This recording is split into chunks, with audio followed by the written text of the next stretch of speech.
Hello student, today we are going to learn history's second chapter, India events after 1960. In this lesson we are going to study about what is happened after independence, some events after 1960s.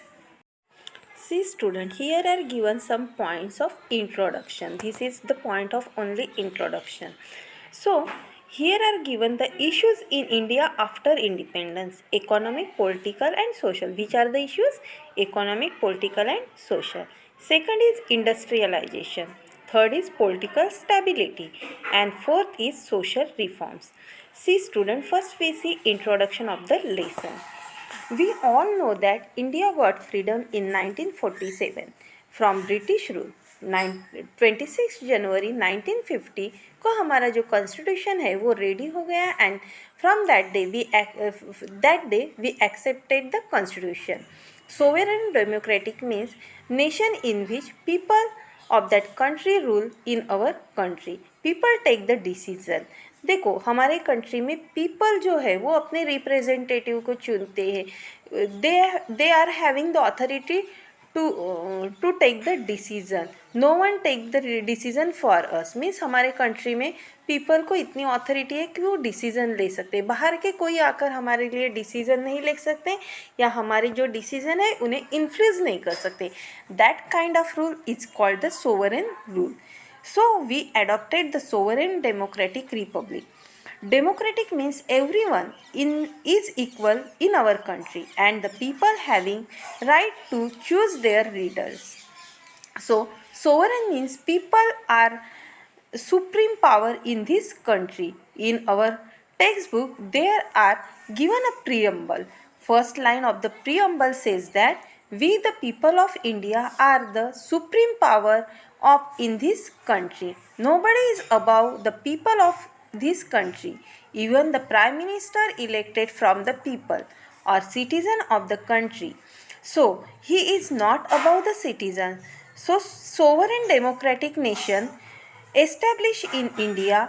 So we are having people belong to different castes, religions. They are speak different language so that our society is known as the multicultural society. जैसे हम आज अलग अलग धर्म, जाति, भाषा बोलने वाले लोग एक साथ रहते हैं. हर किसी के पहनावे अलग होते हैं, उनकी संस्कृति अलग होती है, फिर भी एक साथ मिलजुल कर रहते हैं. That is why our country is called multicultural society. Okay. After independence, there were lot of problems in India. These problems are social, economic, political. First, we discuss about economic issues. तो देखो, before independence British was rule over India. उन्होंने India की को पूरी तरह से लूट लिया था. सारा जो पैसा था वो ले गए. दैट्स वाई बहुत से लोग जो है वो बिलो पावर्टी के नीचे आ गए. मीन्स बहुत से लोग गरीब हो गए. उनमें इलिटरेसी थी, वो लिटरेट नहीं थे. तो यह सब इकोनॉमिक प्रॉब्लम मीन्स कंट्री के आगे थे. Then political problem. After independence country में स्टेबिलिटी नहीं थी, स्ट्रॉन्ग गवर्नमेंट नहीं थी जो इंडिया को अच्छे से चला सके. जैसे आज हमारे स्टेट में स्टेट है वैसे उस टाइम नहीं थे. मीन्स बहुत सारे स्टेट थे. हैदराबाद, जूनागढ़, कश्मीर, ये जो स्टेट है वो इंडिया के साथ नहीं रहना चाहते थे, वो अपनी खुद की कंट्री बनाना चाहते थे. After lot of efforts Indian country come into existence. So planning commission was establish. Main intention of the planning commission is plan the development of country. The work of planning commission is the work for development of the country. Planning Commission made plan for 5 years कि जैसे 5 years के लिए के duration में क्या करना चाहिए, क्या होना है, ये प्लान करते थे. So that is 5 years plan made by Planning Commission. Then Planning Commission decided the industrialization. अगर कंट्री में इंडस्ट्रियलाइजेशन होगा तो लोगों को जॉब अपॉर्चुनिटी मिलेगी और हमारे देश की डेवलपमेंट होगी. So uh people in India were illiterate during the independent time. So after illiteracy illiteracy होने के बावजूद भी इंडिया ने सक्सेसफुली इलेक्शन कंडक्ट किए थे। How it was possible? So जैसे आज हम पॉलिटिकल पार्टीज़ देखते हैं, अलग अलग पॉलिटिकल पार्टीज़ के अलग अलग सिंबल होते हैं, तो उस ज़माने में भी अलग अलग पार्टीज़ के अलग अलग सिंबल्स यूज़ किए गए, ताकि जो लोग इलिटरेट है, जिनको पढ़ना नहीं आता कैंडिडेट के नेम्स, तो वो सिंबल देखकर उनको वोट कर सके। और उनके लिए उस टाइम पे बैलेट बॉक्स का यूज़ किया था, ballot paper and ballot box. तो वो बैलेट पेपर कैसे थे, ये उस टाइम पर मीन्स प्लेन बैलेट पेपर जो थे, मीन्स पूरे तरीके से ब्लैंक थे, और वो बैलेट बॉक्स में मीन्स बैलेट बॉक्स पर उन्होंने सिंबल बनाया था कि कौन से पार्टी का कौन सा बैलेट बॉक्स है। तो सिंबल देखकर वो जो प्लेन कोरा कागज़ है या ब्लैंक पेपर है, वो बैलेट बॉक्स में डाल सकते थे। देखो इलिटरेट उन्हें पढ़ना नहीं आता था, वो सिंबल देखकर समझ जाते थे कि ये किसका सिंबल है और अपना वोटिंग करते थे। दैट्स वाई इलिटरेट होने के बावजूद भी हमारे इलेक्शन जो है वो सक्सेसफुली कंडक्ट किए गए। Because so this was successfully a democratic experiment carried out in India after 1947। हमारे कंट्री में जो वीकर सेक्शन है, मीन्स माइनॉरिटीज़ है या वीकर सेक्शन है, उनको हमने रिजर्वेशन दिया है। जैसे जॉब या एजुकेशन है, तो इन सब में उनको रिजर्वेशन रखा है, ताकि उन्हें भी अच्छी एजुकेशन और अच्छे जॉब मिल सके, जॉब अपॉर्चुनिटीज़ मिल सके। दैट्स वाई रिजर्वेशन उनके लिए रखा गया है। See, the 1960s. So what has happened in this duration? So देखो, in the decade of 1960s, several events occurred which had a huge impact on the political situation in India. The region of Goa, Diu, and Daman were freed from the Portuguese rule and become the part of Indian Federation. The tension between India and China on the northern border, which had been rising since 1950, culminated in the War of 1962 between two countries. This war was fought in the region of the McMahon line. See, Goa जो state है वो पहले Portuguese के under में था, Diu and Daman also under the control of Portuguese. हमें यह place Portuguese जो थे, they are not given this place to us. The Indian government pressurized them, and then these places are the part of Indian Federation. So Federation means Indian nations. Indian जो nations है, it is called the Indian Federation. 1950 में Tibet जो है वो China के under में आ गया, और इंडिया और चाइना की जो बॉर्डर है वह जुड़ गई। दे आर कमिंग क्लोज, पास आ गए। Tibet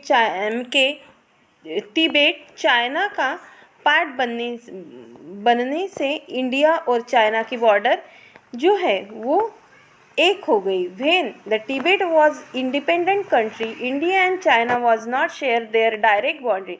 after 1950 Tibet was under control of China, then their border was come closer to each other. There were lot of tension between India and China. In 1962 में India और China के बीच एक वार हुआ। यह वार McMahon line के लिए था। यह लाइन इंडिया एंड चाइना को डिवाइड करती है। Prime Minister Pandit Jawaharlal Nehru. We all know that Pandit Jawaharlal Nehru was the first Prime Minister of independent India. He was the architect of foreign policy of India. Foreign policies means India के other countries के साथ कैसे relationship होनी चाहिए, this is called the foreign policy of India. India की foreign policy यह एक थी कि वर्ल्ड में दो सुपर पावर कंट्रीज थी, उनमें रशिया और अमेरिका थे, और ये जो सुपर पावर थे, but India make the good relationship with all countries. Most of the countries जो थी वो रशिया और अमेरिका के साथ चले गए थे, बट इंडिया जो है वो सबके साथ रिलेशन थे। all the countries helping India. He made large amount of contribution about the economic development of India.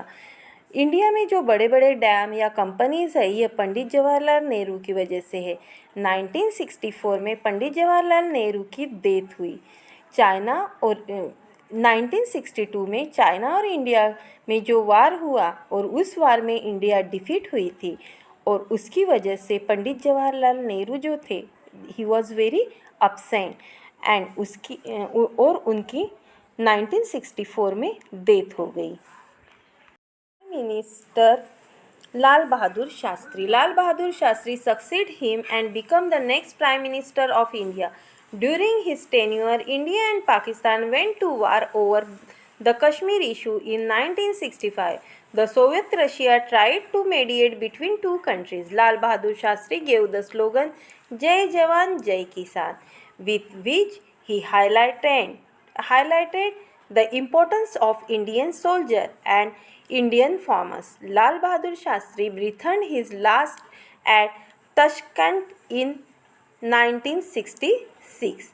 See, after the death of Pandit Jawaharlal Nehru, Lal Bahadur Shastri became the Prime Minister of India. In his tenure, 1965 India and Pakistan में Kashmir issue को लेकर एक वार हुआ था। तब Soviet union जो है means India और पाकिस्तान में दोस्ती कराई। सोवियत यूनियन मीन्स आज का जो रशिया है, ये पहले बहुत बड़ी कंट्री थी। जैसे there was a place in Tashkent, it was the country called Uzbekistan.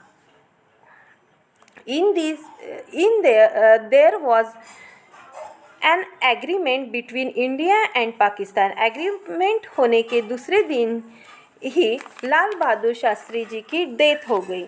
There was chances he was killed by many countries or leader in the world, but there was no proof. और अभी उनकी death का हमें means reason नहीं मिला या उसका कोई प्रूफ नहीं मिला। He was the second Prime Minister of India. He gave the slogan Jai Jawan, Jai Kisan.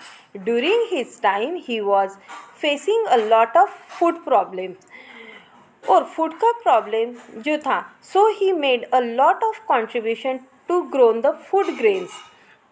Jai Kisan called for the Jai Jawan called the soldier. Those are fight for our country, and Jai Kisan, it is for the farmer. Those are growing the food grains in their field. They are given the importance of soldier and farmers. So that's why they give the slogan Jai Jawan, Jai Kisan. Prime Minister Indira Gandhi. Indira Gandhi became the Prime Minister of India in 1966. Her decision-making ability was admirable. Her decision regarding the nationalization of banks and cancelling pensions of princes had far-reaching effects. During her tenure, Pakistan's oppressive policies in East Pakistan resulted in big movement there. This movement was led by Sheikh Muzaffar Rahman and his organization Mukti Bahini. This crisis in East Pakistan affected India as well because millions of refugees come to India. See, after the death of Lal Bahadur Shastri, Indira Gandhi became the Prime Minister of India. She was the third Prime Minister of India, but she was the first lady Prime Minister of India in 1966. East Pakistan, आज का जो बांग्लादेश है, India और पाकिस्तान का जो partition हुआ था 1947 में, उसके बाद इंडिया और पाकिस्तान, आज जो हम पाकिस्तान देखते हैं वह वेस्ट पाकिस्तान कहलाता था। आज जो बांग्लादेश है वो ईस्ट पाकिस्तान था। ईस्ट एंड वेस्ट पाकिस्तान पहले वन नेशन था, लेकिन ईस्ट में जो लोग रहते थे वह बांग्ला लैंग्वेज बोलते थे एंड जो वेस्ट में रहते थे they are pressurizing the west side people to speak Urdu language. There were other issues in that country also. So there was fighting East and West Pakistan. Because of their fighting East Pakistan, के जो बहुत से लोग थे वो India में आए. दे they were started coming in Assam and other parts of India. There were lot of problem in Assam.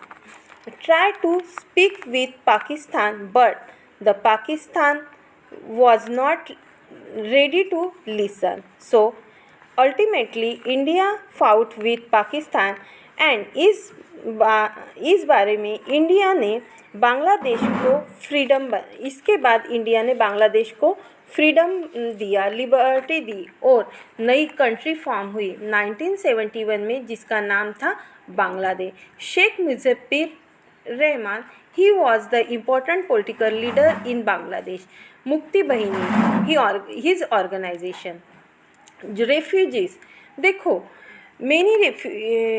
Because the million of refugees come to India. Refugees means क्या होता है, जो एक कंट्री को छोड़कर दूसरी कंट्री में जाते हैं या आते हैं, उन्हें रेफ्यूजी कहा जाता है. जो कंट्री में वो रहते हैं पहले, उसमें उनको बहुत से प्रॉब्लम को फेस करना पड़ता है, उन्हें बहुत सी कठिनाई का सामना करता है.